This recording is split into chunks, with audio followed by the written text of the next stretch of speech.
As you saw on the title and thumbnail, today I'll be doing a quick unboxing of a Loewe and Gucci bag. So if you're interested, just keep on watching. And hi, if you're new here, my name is Elaine, and on my channel I like to talk about bags from mid-range to vintage luxury. And so just a heads up, these two bags will fall under the vintage luxury category.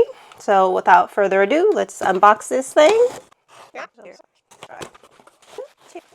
So let's start off with the Loewe.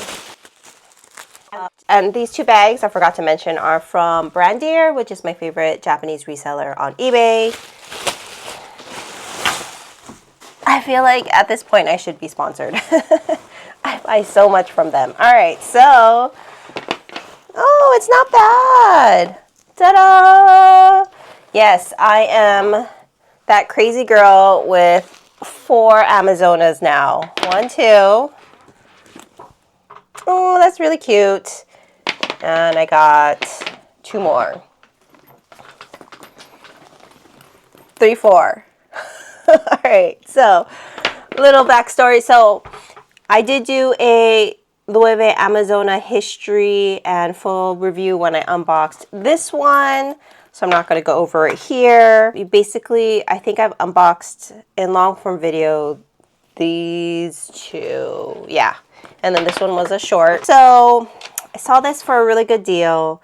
And after I had done my Loewe Amazona history post video, after I recorded that, I came to realize that I really prefer this style. So this is, oh, I forget his name. He was the creative director, I think, before Stuart Vevers. So Stuart Vevers designed sort of the East-West style of the Amazona. It is lined in leather. It is a little bit heavier and comes with the lock and clochette. This is, I think, the version before. So this is probably late 90s, maybe early 2000s.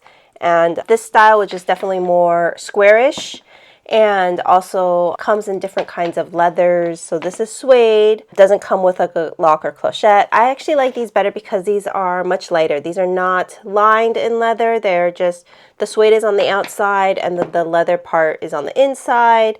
So it's just a single layer of leather, so it makes it really light. I just noticed that this is a gold hardware and this is silver hardware, and it kind of works really well together. My preference is definitely in this style of the Amazona, which also is sort of more like the 180 where it's a little more squarish. As much as I like these are so heavy that I don't really carry it. I mean, I've never carried this one because obviously this is a winter version and I'm holding on to it until the winter. We'll see if I actually will use a shearling bag, but I've never had a shearling bag before. I'm not sure if I would necessarily use it, but I'm probably gonna be selling this one soon because I just don't carry it. It is a lot heavier than these other 2. I also have a lot of neutral brown color bags. I really don't need another one, versus I actually don't have a blue suede bag, nor do I have a yellow suede bag. So this really makes it unique. And in general, these squarish ones are a little bit older and they're usually priced a little bit better. Anyway, so that's the first bag. Now, I can't believe I have 4 Amazonas. I am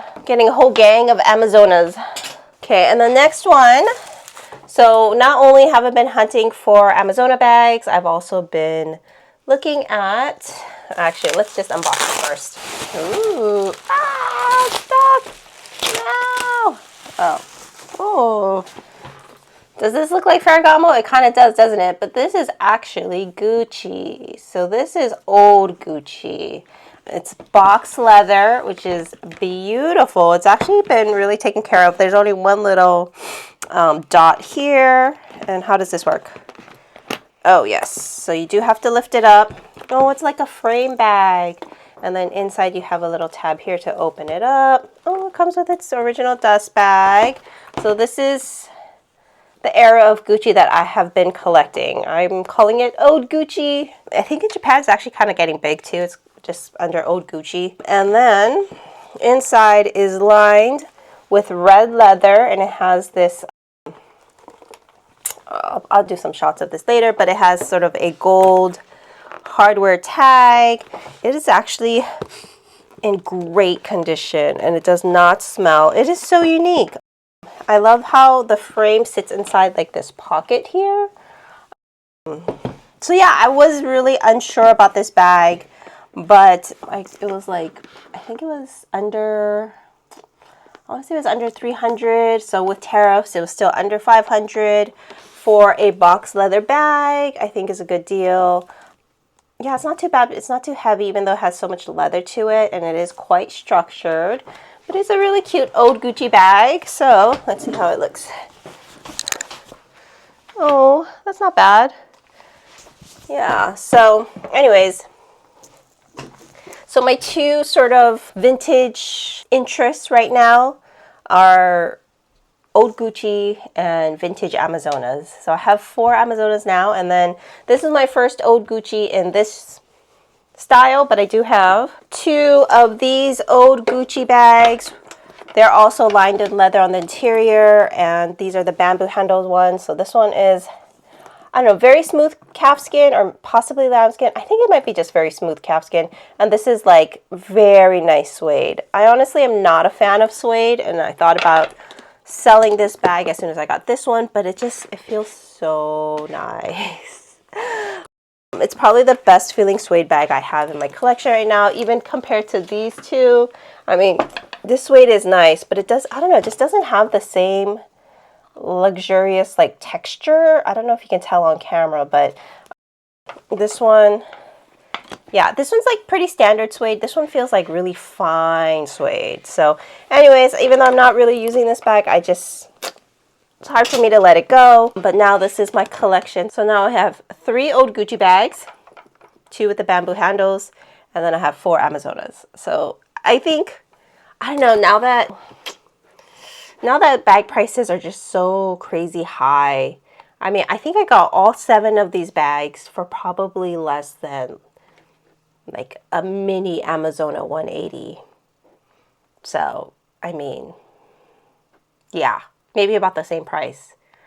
So it's kind of crazy. You can get so much more bag for your money when you go secondhand, especially when you go really old vintage. And I just tend to always be drawn back to Brandier because the pricing is good, and also Japanese bag owners, they usually take really good care of their bags most of the time. It's just these bags are so beautiful. They're like, Gucci's never gonna really make a bag in this quality ever again. You know, these 3. I mean, basically, I feel like this is Hermes level quality in terms of leather, the box leather. Like this is sort of, I guess, like Swift, and this is like Dobli, the suede, and it's like the finest you could get at that time, which is way better than what you're getting these days. So yeah, I'm a huge fan of super old Gucci and really old Amazonas. I kind of have to stop because it's just sort of like I have too many bags, and I probably will be selling some of these soon as I kind of go through these vintage styles and figure out what works for me. But honestly, they're so beautiful. It's so hard to let them go. Anyways, thank you guys so much for watching this unboxing. Let me know if you want like a more in-depth review of maybe the old Gucci bags. I already do have a vintage Amazona review up as well. I have several actually, so you're probably tired of hearing about that. That is the last Amazona I'm buying. You heard it here. Oh no, wait. The last vintage Amazona I'm buying. We'll see. I still have some credit at Loewe, which I'm like, well, if I have credit at Loewe, I should probably use it towards the new Amazona and, you know, compare it with the vintage ones, so on and so forth. So we'll see. But no more vintage Amazonas. No promises on old Gucci though, because I mean, there's so many good old Gucci bags out there. Just some classics really. So anyways, thank you guys so much for watching. If you found this interesting, if you could give it a like down below, or if you could subscribe, that would really help my channel. And I hope to see you in the next one.